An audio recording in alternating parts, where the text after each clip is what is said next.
Aê, bom dia, bom dia.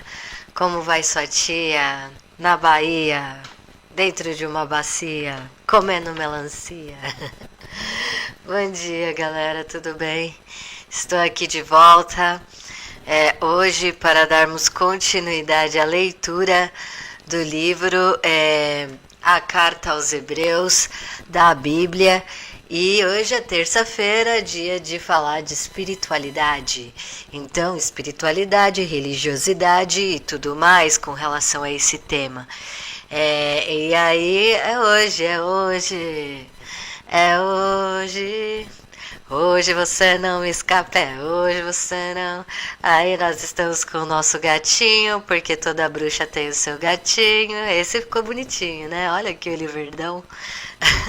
É difícil achar uns gifs legal na internet, bonito assim, sabe? Mas isso aí ficou muito legal, muito legal. Então, eu vou colocar aqui as nossas coisas, espero que vocês gostem. A gente vai dar continuidade à leitura, né? Vamos dar continuidade. Então, fica com a vinheta e a gente já volta.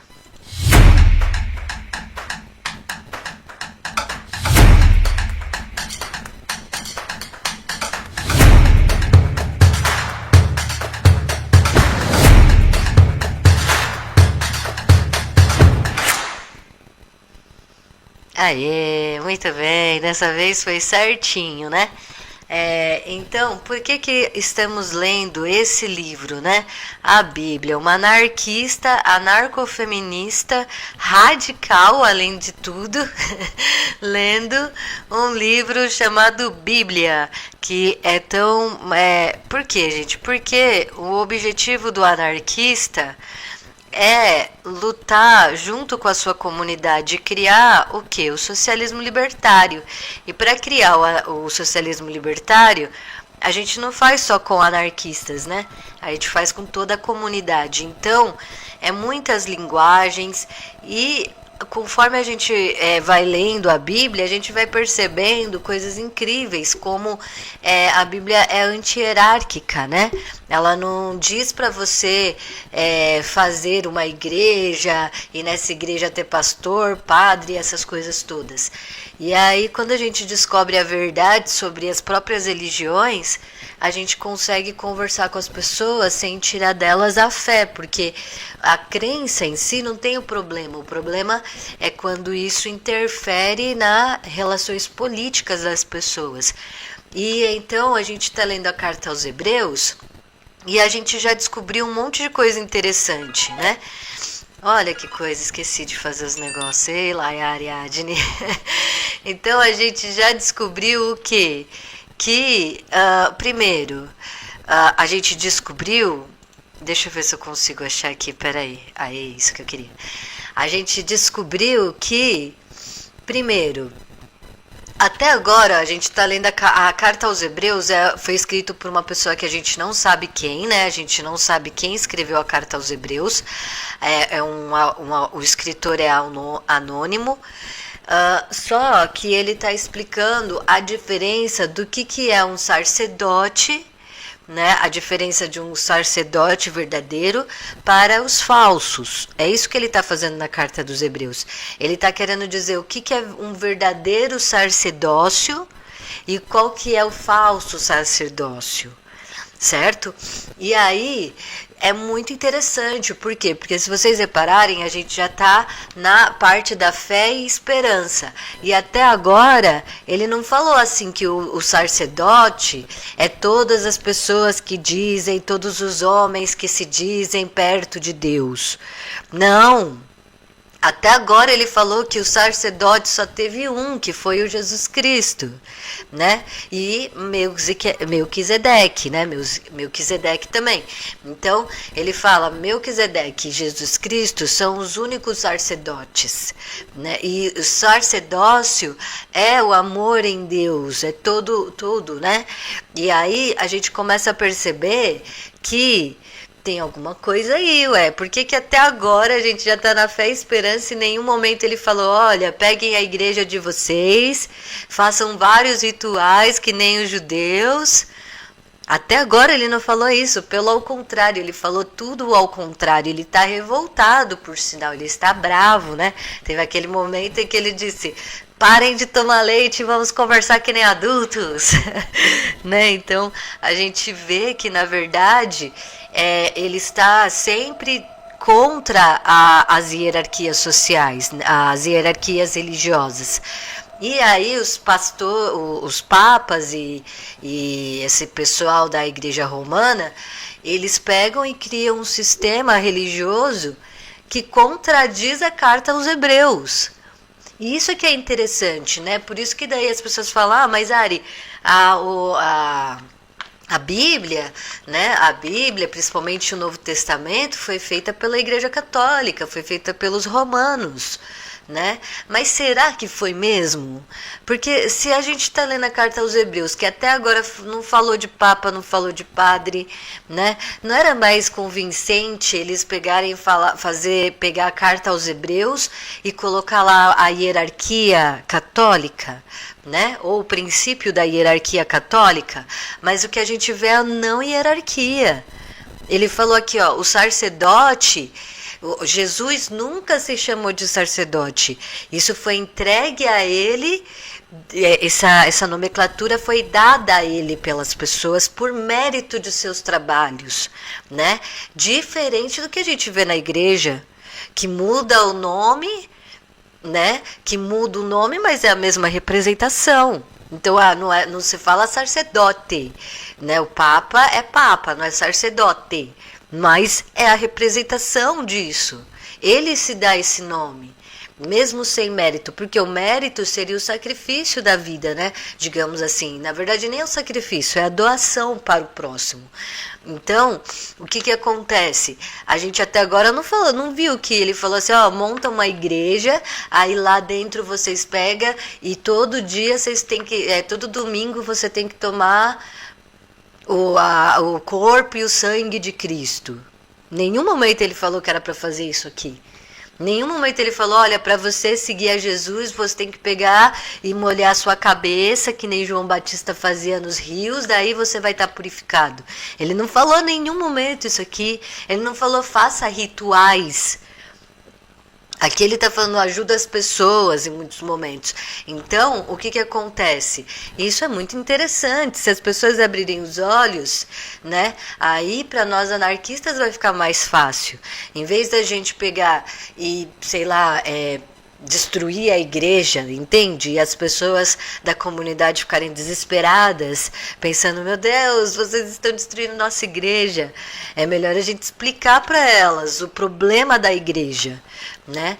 O problema, ele está revoltado, ele está nervoso. Por quê? Porque usam a espiritualidade das pessoas não é somente a crença em algo, né? A espiritualidade da pessoa não é somente como ela se comporta socialmente, como eu gosto de falar, né, na metafísica, para o pessoal entender melhor as coisas, mas a espiritualidade, ela não é só isso. A espiritualidade também é a reflexão, né, sobre a vida, sobre como você vai fazer a sua própria vida, a sua filosofia de vida, né? E para aquela época que não tinha filosofia, tinha só a espiritualidade para você questionar a vida. Entendem? Então, por isso que a espiritualidade é algo muito poderoso. E por isso que eu digo que agora, quando você estudar, né, as pessoas não me levam muito a sério aí, mas eu penso assim, se não for para as pessoas da minha época, vai ser para as pessoas futuras. Quando descobrirem o canal, eu tenho certeza, quando entenderem, mas são tantas camadas, né, para se chegar na espiritualidade anarquista, que quem tiver aqui são pessoas que realmente buscaram mesmo conhecimento, realmente estão muito ligadas à verdade, e são pessoas que vão ser muito sensíveis, porque as camadas para atingir a espiritualidade anarquista são muitas, né? E aí, ou não gosta de mim, ou não concorda comigo por causa do transgenerismo, ou não concorda comigo porque falo de espiritualidade, ou não concorda comigo, porque riram de mim porque eu tava falando da Sorjane Truff. que pode esperar de uma coisa assim? Porque a Sojourner Truth, né, era católica e ela falava de feminismo dentro do catolicismo em 1800 e pouco, né? Bem assim. E aí, pronto, uma anarquista falar da Sojourner Truth, não importa a história da mulher toda, incrível, maravilhosa, guerreira. Não, se ela foi católica, eu já não quero saber. Sabe, muitos preconceitos, então são muitas camadas para se atingir o que eu tô querendo falar. Afinal de contas, foram 8 anos de pesquisa. Imagina o William Reich, que ficou estudando, ele falou, fiquei também uns 5, 6 anos estudando e agora as pessoas não querem me ouvir. Por quê? Porque as pessoas não entendem a importância de um pesquisador, né?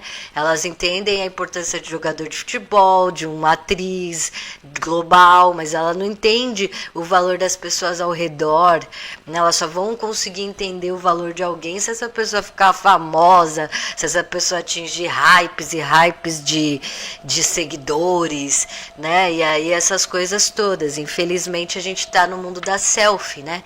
Estamos na época da selfie, uma era muito solar, muito egos, né? Assim, qual que é o seu ego? O que você tem para mostrar? E é complicado, porque às vezes a gente tem diamantes em lugares que a gente nem imaginava que encontraria diamantes, né? Sabedoria, então... Enfim, mas muitas camadas, e aí eu compreendo, mas eu tô me esforçando. E também exige muita energia minha, então é bem complicado isso, porque aí agora é um trabalho que eu faço gratuitamente, um trabalho que eu amo fazer, que eu me esforcei muitos e muitos anos para vir para cá, para trazer para vocês a melhor informação. Tive que passar por vários vales da morte, tive que me rever e desfazer de várias e várias maneiras, né? Até compreender todo esse processo de ser humano. E aí as pessoas vão pensar, ela está sendo prepotente, né? Sabe? As pessoas sempre vão levar para maldade, não vão pensar assim, ela está orgulhosa dela mesma, do esforço em que ela se obteve, né? Assim, e é isso que eu sei me valorizar, eu sei me amar e eu sei que o objetivo é mais do que eu. Então, é isso aí. Para entender a situação de como que é, né? Eu sou uma sacerdote, brincadeira. Não, nunca, jamais falaria que eu sou uma sacerdote. Eu diria que eu sou a Ari, né? O pessoal gosta muito de cobrar as crenças, né? O que você acredita? O que você acredita? Eu acredito que o ser humano que tanto faz o que eu acredito. Será que importa mesmo o que eu acredito? Eu acredito que é difícil acreditar. Quer dizer, que é difícil explicar, sei lá. Enfim, eu acho muito lindo, eu diria, né? Quando eu comecei a estudar, aquela coisa, né? Você tá lá, você nasce, aí já vai vir as pessoas falar para você acreditar em Jesus, né? Acreditar na Bíblia e aquelas coisas todas. A minha família liberal foi de boa comigo, mas foi muito de boa comigo, minha mãe e tal, mas eu fiz catequese aos 11 anos, porque minha família queria muito. E aí depois que você faz catequese, você começa a desconfiar, né, estuda de outras coisas e tal. Aí eu comecei a desconfiar da igreja, da Bíblia e de Jesus, e fui para trás do ocultismo e tudo mais, né, que é o normal, assim que acontece. Só que aí depois eu fui estudando, porque eu queria conversar com a comunidade, eu não quero chegar nas pessoas e simplesmente, eu quero entender, eu gosto de entender, não pensar o que eu quero das coisas, eu gosto de ver o que a pessoa está pensando, compreender o que a pessoa está pensando e aí sim trabalhar aquele pensamento. Então, aí o que acontece? Eu fui atrás de ver até que eu vi o Rubens do Verdade Oculta com essa maravilhosa interpretação e aí eu até chorei de tão feliz que eu fiquei com... Enfim, foi um ápice. Vamos lá. Fé e testemunho. Então agora a gente vai entrar no fé e perseverança. Vamos começar com fé e testemunho. 11. O que é a fé? Deixa eu ver aqui, porque eu não sei se eu fiz funcionar esse negócio, que eu ainda tô apanhando dessas coisas, ok? Então tá bom. O que é fé? Vamos lá, isso é importante. O que é fé? A fé é um modo de já possuir aquilo que se espera. é um meio de conhecer realidades que não se veem. Ó, a fé é um modo de já possuir aquilo que se espera. Ih, poder da mente. É um meio de conhecer realidades que não se veem. Ih, então eu tenho fé, que eu vejo as coisas que não existem. Um povo que viveu na fé, um povo que viveu da fé. Foi por causa da fé que os antigos foram aprovados por Deus. Pela fé, sabemos que a palavra de Deus formou os mundos. Foi assim que aquilo que vemos originou-se de coisas invisíveis. Pela fé, Abel ofereceu a Deus um sacrifício melhor que o de Caim. E por causa da fé, ele foi declarado justo. E o próprio Deus afirmou que aceitava os seus dons. Embora estando morto, Abel continua falando pela sua fé. Pela fé, Enoque foi levado embora, para que não experimentasse a morte. E não foi mais encontrado, porque Deus o levou. E antes de ser levado, foi dito que ele agradava a Deus. Mas é impossível agradar a Deus sem a fé. De fato, quem se aproxima de Deus deve acreditar que ele existe e que recompensa aqueles que o procuram. Pela fé, ao ser avisado divinamente sobre coisas que ainda não via, Noé levou isso a sério e construiu uma arca para salvar a sua família. Por essa fé, ele condenou o mundo e se tornou herdeiro da justiça que provém da fé. Então, a fé é o que Deus dá para as pessoas de fé. Fé pode ser determinação, perseverança, disciplina. Imagina uma pessoa que vai começar a construir algo que para todo mundo é impossível e as pessoas ficam assim: é impossível conseguir isso, para de querer isso é impossível, isso é impossível. Se a pessoa dentro de si não acreditar naquilo que ela está fazendo, ela não vai fazer. Por exemplo, teve um músico que ele ficou até os 40 anos só fazendo um álbum.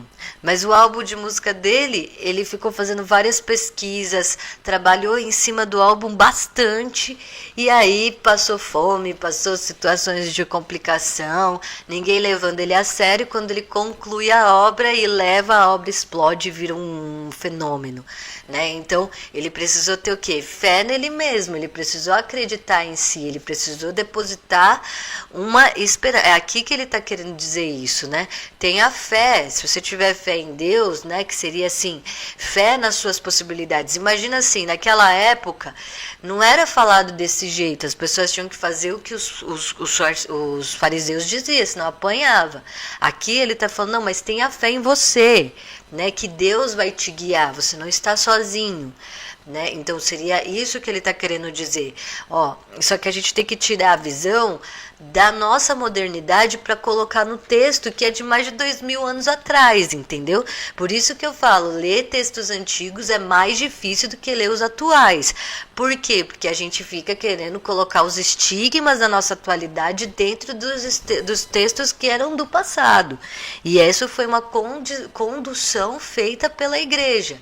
Né? Então a igreja conduziu as pessoas a ficar pensando do jeito e molde dogmáticos delas, né? Então aqui é fé, você tem fé. Imagina, você vai escrever, vai fazer um projeto, aí você começa o seu projeto e todo mundo fica, vai dar errado, você tá errada, você não tá sabendo o que você tá fazendo, você tá...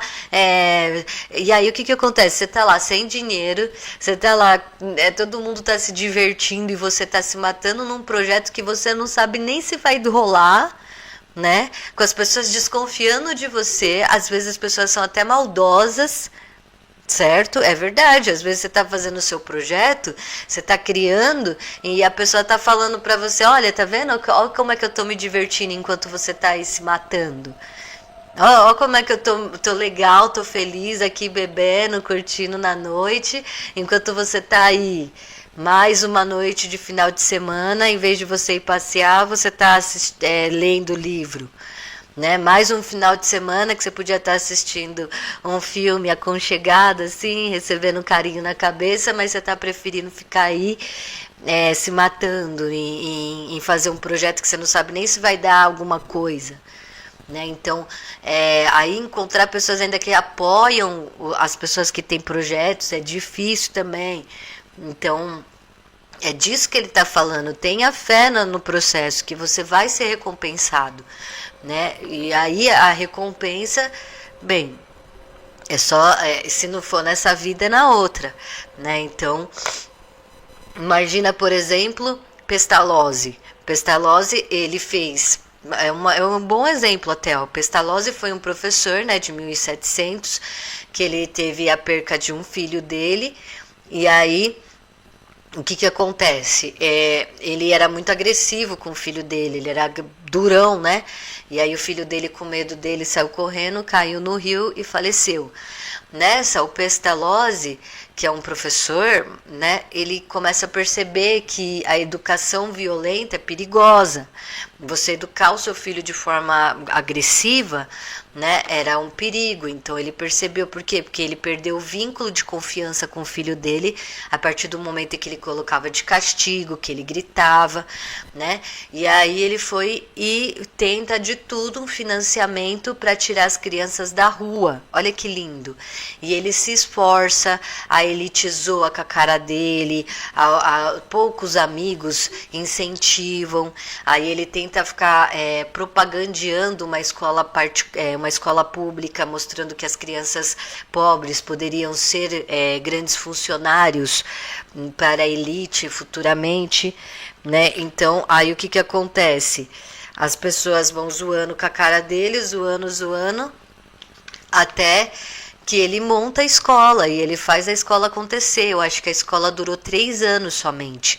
E ele ensinou um monte de coisa para as crianças, ensinou as crianças até falar, porque tinha criança que não falava, né? E aí o que acontece? Crianças assim, de 11 anos que não sabia falar inglês, não sabia se comunicar, entende? Porque viviam nas ruas e não tinham contato com outras pessoas, para vocês terem uma noção. E aí o que acontece? A escola não dá certo. Não dá certo porque a elite não quer ficar financiando, tem a questão das doenças na escola, né? Enfim. Mas ele ficou com a sensação de que ele foi falido. Ele não escrevia livros, ele não escrevia textos, ele só escrevia ele só escrevia algumas notas. Ele não chegou a escrever livros nem nada do gênero.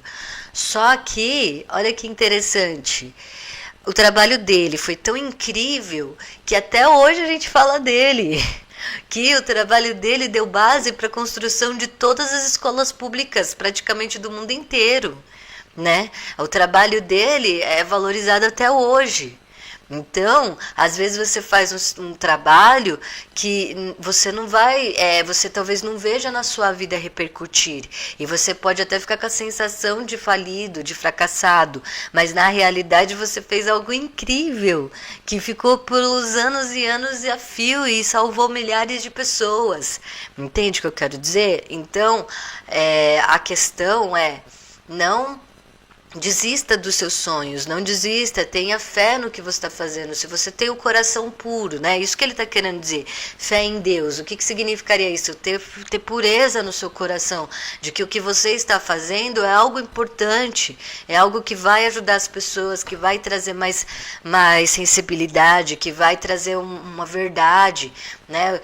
O Chico Buarque, se eu não me engano, antes de fazer as músicas dele, ele estudou muito questões feministas, questões políticas, para poder fazer um bom trabalho para a comunidade, né? Isso deve ter feito ele ficar muito tempo estudando, né? Perdendo possibilidades aí de passear, né? Tendo que investir em si mesmo para poder fazer as coisas acontecerem. Então, tenha fé nas coisas que você faz, porque você vai ter você vai receber bons frutos disso em algum aspecto, né? Então, não percam a fé, que tudo que faz vai dar certo. É isso que ele está querendo dizer. Pela fé, Abraão, chamado por Deus, aí o que acontece, né? A igreja vai falar assim, não, mas não é isso que é a fé, é Deus falando, porque, tá vendo? É o materialismo dos homens da igreja, né?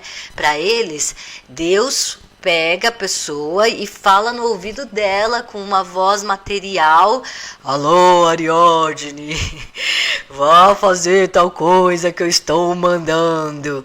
Aí a fé, né, que é a cega: tá bom, eu faço, não me mate, Deus, por favor, que eu vou fazer. Não é assim, entendeu? Eles ficam fazendo essas coisas materialistas na nossa mente, mas isso não é assim que funciona, né? Não é assim. Funciona, a fé é aquilo que você sente no coração.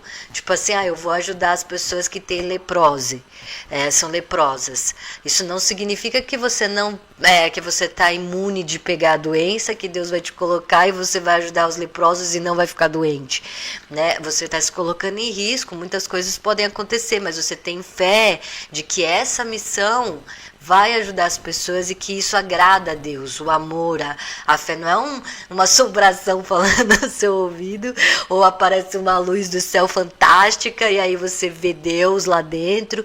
Não, é esse espírito de você fazer o que é o amor, né, as coisas. Pela fé, Abraão, chamado por Deus, obedeceu e partiu para um lugar que deveria receber como herança. E partiu sem saber para onde. Pela fé, ele foi residir como estrangeiro na terra prometida.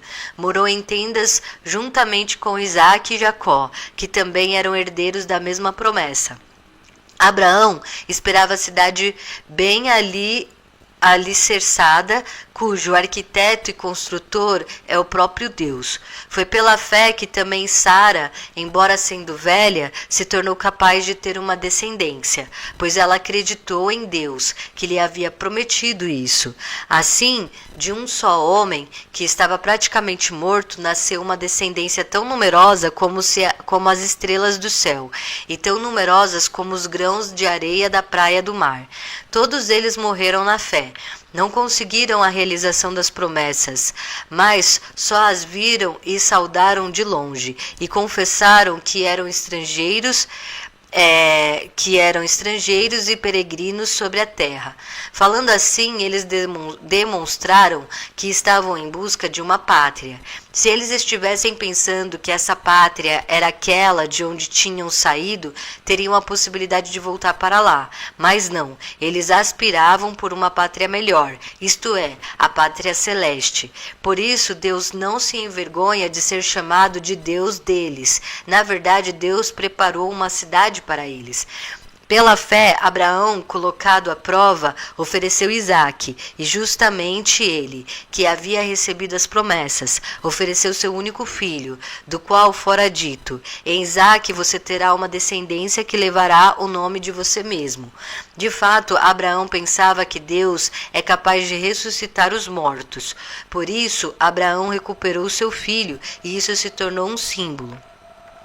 Pela fé, Isaque abençoou Jacó e Esaú. Essa parte de Abraão, que ele leva Isaque, né?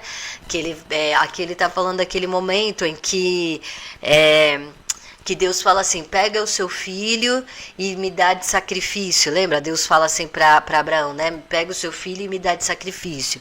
Aí Abraão leva o filho dele, coloca no altar, e quando vai, né? Aí o Deus fala: não precisa não, era só a demonstração, né?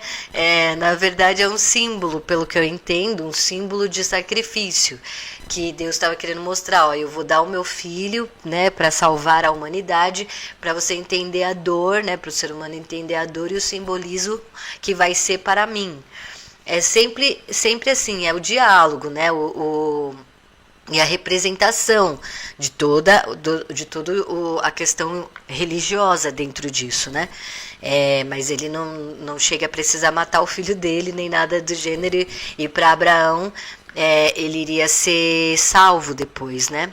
Da morte, mas nem chegou a precisar atirar. Lembrando que para Deus, né, se for ver, Jesus não é que por exemplo, todos os filhos de Deus, todas as criaturas da terra, ele sofre igual quando sofre, né? Enfim. Pela fé, Moisés, recém-nascido, foi escondido. Não, peraí. Certo. E deu ordem sobre o que deveria ser feito Pela fé, Isaac abençoou Jacó e Esaú, também a respeito de coisas futuras. Pela fé, Jacó, agonizante, abençoou cada um dos seus filhos de José e se prostrou, apoiando-se na extremidade do bastão. Pela fé, José mencionou, já no fim da vida, o êxodo dos filhos de Israel e deu ordens sobre o que deveria ser feito com o seu cadáver. Pela fé, Moisés, recém-nascido, foi escondido pelos seus pais durante 3 meses, porque viram que o menino era bonito. Eita, minha mãe também fez isso. Porque viram que o menino era bonito. Eles não temeram o decreto do rei. Pela fé, quando já era adulto, Moisés recusou ser chamado filho da filha do faraó. Preferiu ser maltratado com o povo de Deus a gozar por pouco tempo os prazeres do pecado. Fez isso. Nossa, então Moisés era bonito. Olha que interessante. Eu sei que Sócrates não era bonito, que o pessoal fala que Sócrates não era bem apessoado. Mas o Moisés era bonito, que interessante, né? E aí, olha que interessante mesmo, sabe por quê? Porque Moisés, né, ele vivia com os ricos, né, com a elite. Ele era tipo um escravo de alto escalão, por assim dizer, né? Mas mesmo ele sendo bonito e o pessoal querendo ele disse não, eu prefiro ficar com os... Tá vendo? Isso é uma forma de fé muito bonita, né? Empatia. Fez isso porque considerava a humilhação de Cristo uma riqueza maior do que os tesouros do Egito. De fato, ele olhava para a recompensa. Olha que interessante, né? Pela fé, Moisés deixou o Egito sem temer a ira do rei. Permaneceu firme, como se visse o invisível. Pela fé, ele celebrou a Páscoa e marcou as portas com sangue, para que o exterminador não matasse os primogênitos de Israel. Pela fé, atravessaram o Mar Vermelho como se fosse terra seca, enquanto os egípcios, tentando fazer o mesmo, se afogaram. Pela fé, caíram os muros de Jericó, após as voltas ao seu redor durante 7 dias. Pela fé, a prostituta Raabe não morreu com os incrédulos, porque ela escolheu bem os espiões israelitas. Tá vendo? O que mais posso dizer? Eu não teria tempo se quisesse falar de Gedeão, de Baraque, de Sansão, de Jefté, de Davi, de Samuel e dos profetas. Graças à fé, eles conquistaram reinos, implantaram a justiça, alcançaram as promessas, taparam a goela dos leões, apagaram a violência do fogo, escaparam ao fio da espada, extraíram força da sua própria fraqueza, mostraram-se valentes na guerra, sou eu, e expulsaram invasores estrangeiros. E algumas mulheres recuperaram seus mortos por meio da ressurreição. Caraca! Então assim, né, na velha aliança, as histórias, elas são diferentes da nova aliança, né? Então, é muito interessante. Outros foram esquartejados, recusando a libertação que lhes era oferecida, a fim de alcançarem uma ressurreição mais valiosa. Outros, enfim, foram humilhados e surrados, amarrados e jogados na prisão. Foram apedrejados, cerrados ao meio, mortos a fio de espada. Andaram errantes, vestidos de pele de ovelha e de cabra, necessitados, atribulados, maltratados. Esses homens tinham que vagar por desertos e montanhas e refugiar-se em grutas e buracos. O mundo não era digno deles.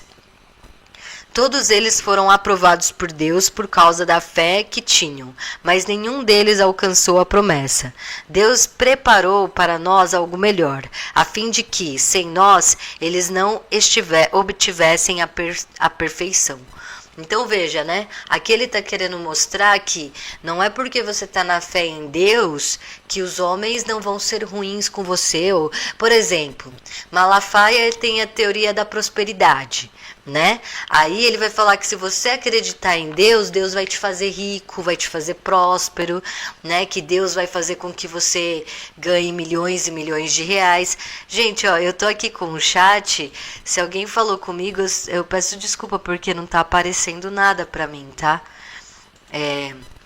Enfim, se então vai falar isso, que se você for pra lá, Deus vai te fazer rico, vai te fazer próspero, vai te fazer, sei lá, ganhar milhões de reais, mas isso não é real. A realidade é que o que ele está querendo dizer aqui não foge da realidade material. Se você for mexer com, por exemplo, se você for cuidar de pessoas que estão com doenças contagiosas, você está propenso a pegar uma doença contagiosa. Essa é a fé, entendeu? Essa é a fé que você sabe que você está se colocando em risco, você pode se machucar nessa caminhada, né? Mas ao mesmo tempo você persiste, porque você está pensando no amor, na comunidade, no seu projeto de vida, naquilo que você é maior do que você. Então é disso que se trata a questão da fé. Né? Isso que ele está querendo dizer. Não é porque você acreditou em Deus que você vai ganhar casa, carro e apartamento. Né? Aí, por exemplo, se o Hélio Couto vai dizer, não, mas se você tiver fé, tudo que você criar vai acontecer. E aí eu acho isso maravilhoso, eu gosto muito desse pensamento. Mas aí o Hélio Couto também vai falar, mas do sexto degrau, que você vai começar a querer, se você sentir mesmo no seu coração, você não vai mais querer fazer casa, carro, apartamento, você vai querer fazer saúde para as pessoas que você ama. Você vai querer fazer o quê? Fazer comida para quem está passando fome. Entende que a diferença? Aí é que as pessoas pegam e não entendem o Hélio Couto e ficam achando que ele é que ele é um coach. Ele não é um coach, ele é um alquimista, mestre da alquimia, né? Um mestre da metafísica em geral. Então, o que ele está querendo dizer? Enquanto o Pablo Marçal está ensinando as pessoas a ficarem ricas, tentando, né, falar para elas através do poder da mente, da criar a realidade, enquanto ele está fazendo isso, o Hélio Couto vai falar, não, tudo bem, você quer criar casa, carro, apartamento, dinheiro e tudo que você quer para o seu ego, você pode criar com a sua mente, Deus permite, mas se você continuar evoluindo no autoconhecimento, indo para a espiritualidade, você não vai mais ter tempo para essas coisas. Né? Você não vai ter tempo porque você vai estar preocupado com outras coisas, com a cocriação de outras realidades melhores para as pessoas à sua forma. Por quê? Porque você já vai estar feliz com o que você tiver. É aquela coisa assim, você está feliz com o sorriso do outro, você está feliz com a presença da pessoa, independente se essa pessoa vai te levar para Dubai ou se essa pessoa vai te levar para comer um pastel na esquina. Entende? Não, é diferente a perspectiva de alguém que se iluminou nesse ponto. Né? Ela pode até querer ter coisas boas para si, mas ela nunca vai querer ter 30 carros de luxo dentro de casa, porque não tem o prazer. Por que eu vou querer ter 30 carros de luxo parado no meu estacionamento, custando R$1 milhão cada um? Por quê? Pra quê? Pra quê? Pra ficar olhando pro carro? Falando, nossa, que carro bonito, ficar admirando o carro. Pegar o carro e ficar girando para que as outras pessoas fiquem admirando esse carro e ficar dando volta que nem um... Entende? Não tem o porquê. E pensar que esse carro poderia virar vários outros carros que salvam a vida de outras pessoas. Ou que aquele mesmo carro poderia estar salvando a vida de pessoas. Entende o que eu quero dizer? Então, a diferença da pessoa que tem a fé é diferente, não significa que ela não vai passar por tribulações, pelo contrário. Porque se a pessoa vai para a igreja e aí achando que ela vai ficar rica lá dentro e que ela vai ficar ajudando as pessoas enquanto ela ficar rica, não tem mérito nisso, né? A pessoa entende, o mérito da situação toda é você entender que você está se colocando em risco pelos outros, né? Então, é diferente as questões. Mas o que é digno, né? O que é digno? Então, perseverança.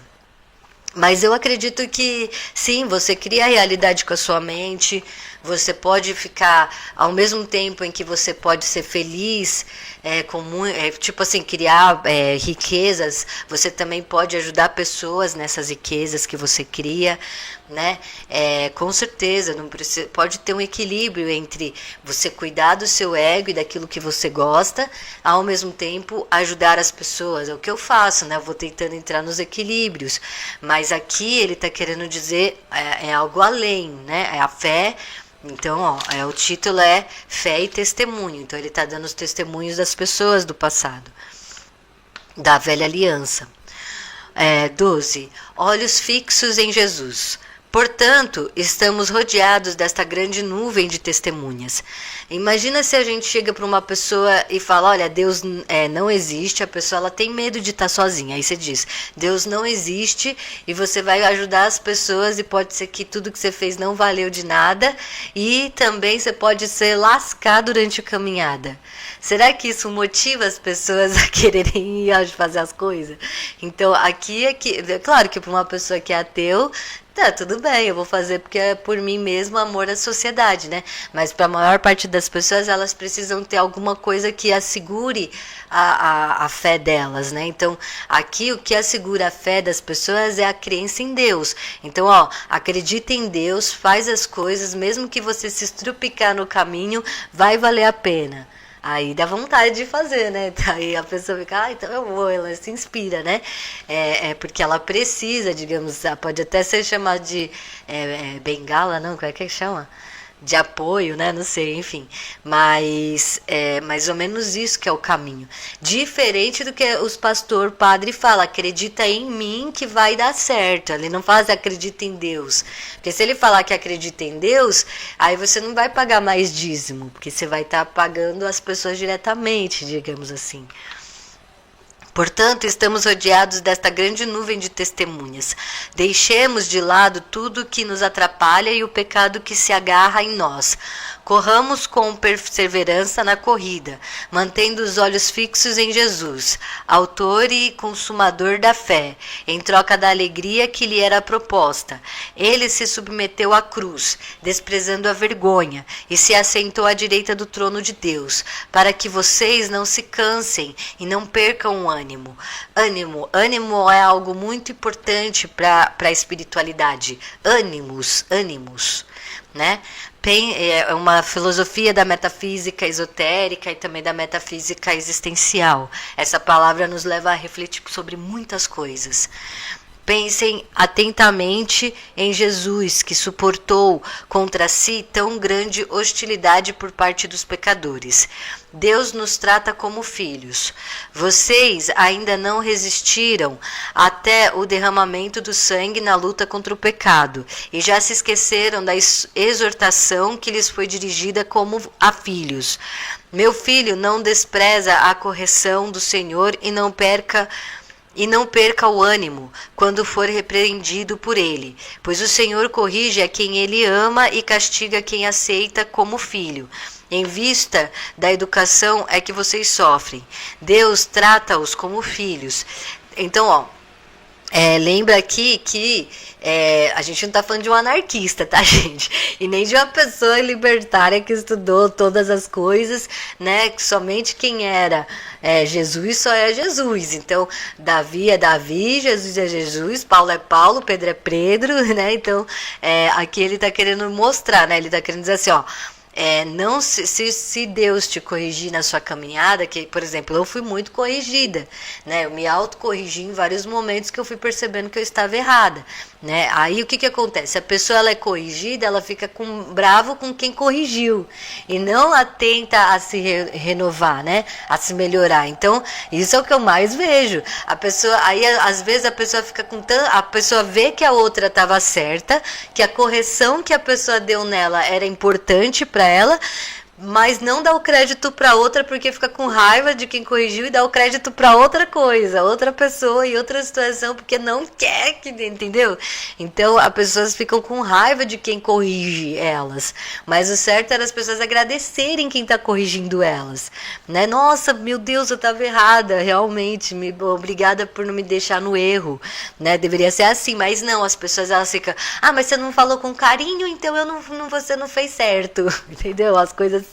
O ego tem mania, né, de fugir das coisas, né, fugir dos seus próprios defeitos, principalmente na selfie atualmente, desse mundo tão selfie, né, mas então aqui ele tá falando, não fica bravo com Deus se Deus te corrigir, nem pensa que isso é desamor, porque não é, né, não é desamor. E o castigo é por causa da própria situação, né? Oi Lu, apareceu, ufa.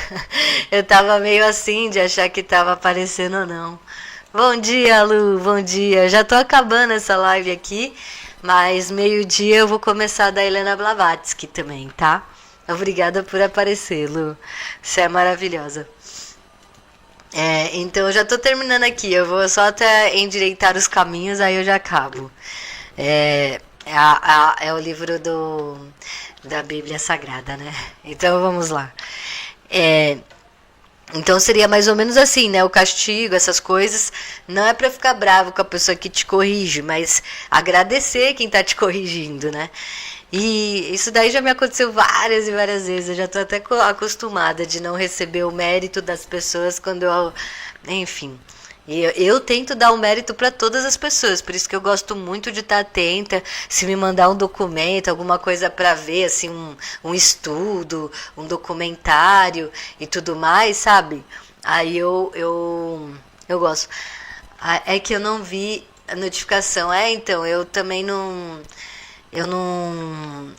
sabe o que é? Que quando eu vou compartilhar os links, o meu computador meio que fica travando. Aí o WhatsApp fica meio assim, aí eu fico agoniada e eu já começo logo a live, sabe? Que quando eu tiver um computador melhorzinho, que eu vou ter, se Deus quiser, aí eu vou conseguir fazer as coisas rapidinho. Daí eu já envio para todo mundo. Mas desculpa não ter enviado, não foi por maldade, foi porque realmente o meu computador fica travando muito. Que suportou contra si, então é isso, né? Jesus que suportou contra si tão grande hostilidade por parte dos pecadores. Pecadores, gente, pecadores são pessoas que fazem maldade de propósito com outras. Isso aqui é pecado, só existe um pecado, fazer maldade de propósito para outras pessoas, tá? Então, pecadores é isso, são pessoas que fazem maldades com as outras de propósito. Deus nos trata como filhos. Vocês ainda não resistiram até o derramamento do sangue na luta contra o pecado. E já se esqueceram da exortação que lhes foi dirigida como a filhos.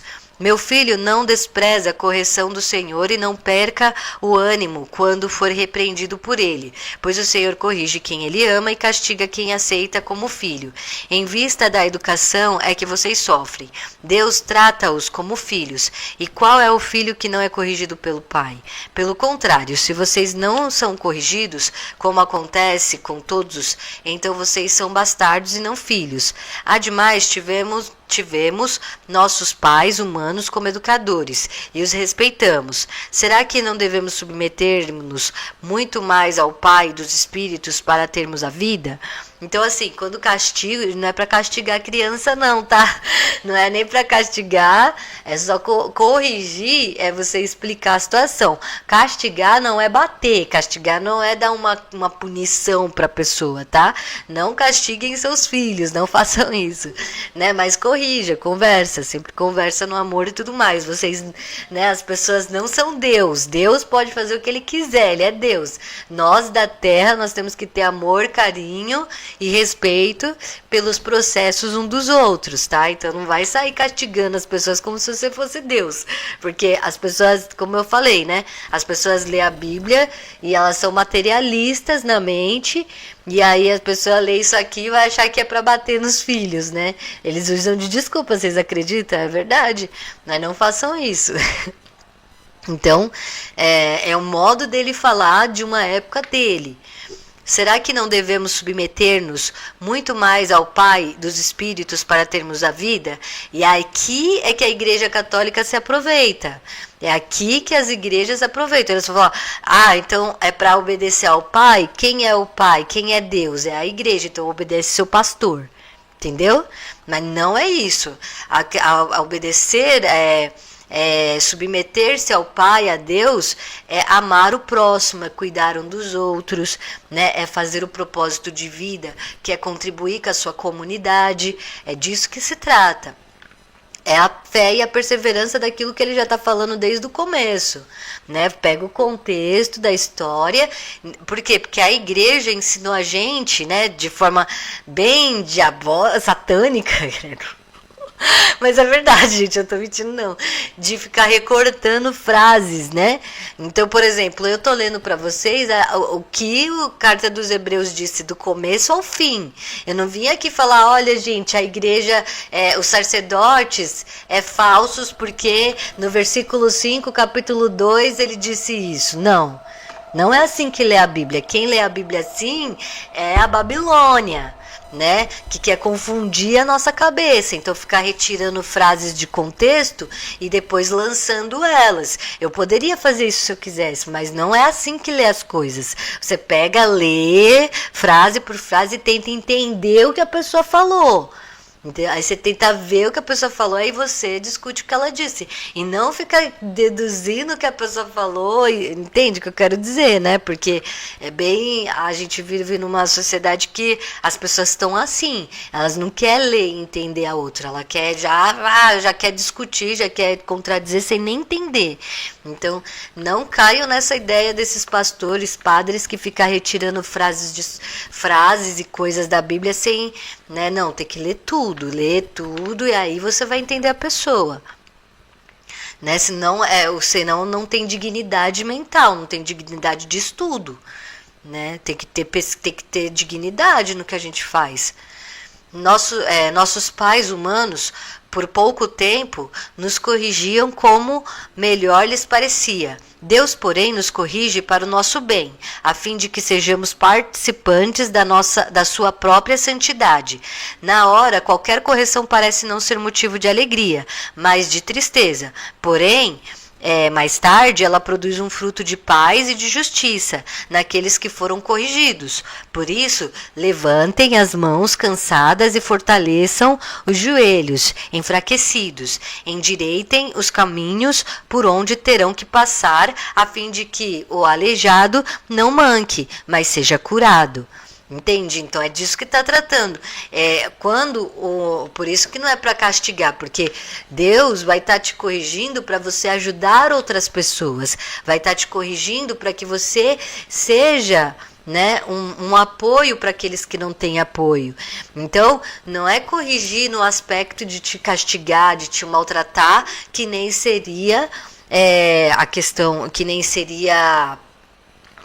questão dos pais ou das, né, que querem mais para si, não vá para não, tipo, é para você poder ajudar outras pessoas. É por isso que ele castiga, não, por isso que ele corrige, né? Por isso que ele corrige.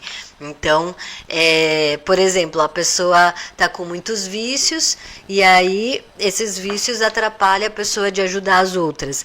Então, se você tiver num propósito de ajudar o próximo, provavelmente você vai ter que parar de ter os seus vícios, porque para ajudar o próximo você vai ter que ter tempo, vai ter que ter dinheiro, vai ter que ter disponibilidade, né? Então, fica mais difícil ajudar o outro se você estiver com vícios. Vai ficar mais difícil ajudar os outros se todo final de semana você quer ir pra balada. Ou você vai querer estudar, ou você vai querer ficar todo final de semana indo pra balada, né? Ou você vai querer construir um projeto incrível, ou você vai querer estar no mundo. São coisas assim, entende? É a perseverança, é a fé, é a determinação, a disciplina. Então é disso que ele está tratando aqui. Agora, será que os pastores, padres, né, que tem milhões e milhões de reais, casas, mansões, carros parados em suas garagens de milhões de reais e coisas do gênero, será que eles estão ouvindo as correções de Deus dentro do coração? Será que eles estão se permitindo realmente, né?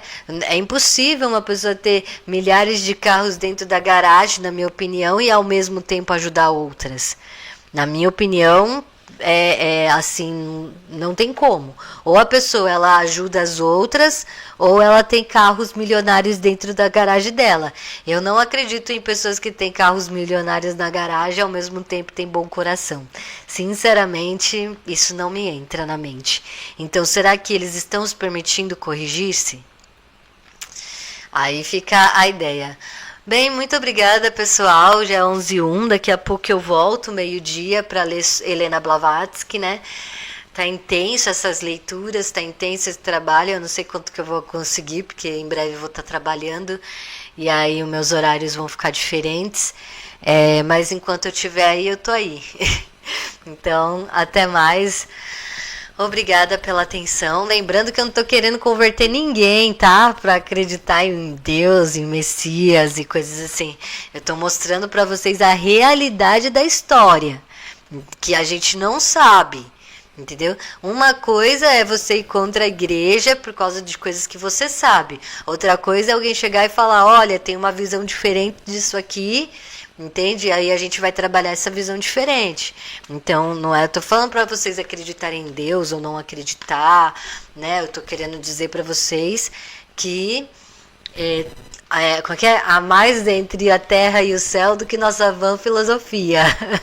Então, permitam-se ter a mente aberta para entender e a gente poder conversar com as pessoas ao nosso redor sobre a Bíblia e sobre as coisas de uma forma não hierárquica e, ao mesmo tempo, também não tão invasiva com relação à fé de cada um, porque o objetivo final é o socialismo libertário no mundo, né? No final é o socialismo libertário, tá? Então é esse o nosso objetivo aqui. Vamos fazer anarquia. Yes. Yes. Então teve os anarquistas, né? Teve uma época que eles destruíram as igrejas e foi uma maluquice. Não vamos precisar fazer desse jeito, tá? Vamos fazer diferente. Vamos fazer de um jeito ao qual as pessoas não queiram mais estar lá. Elas é que vão decidir por elas mesmas. É isso aí, gente. Até mais.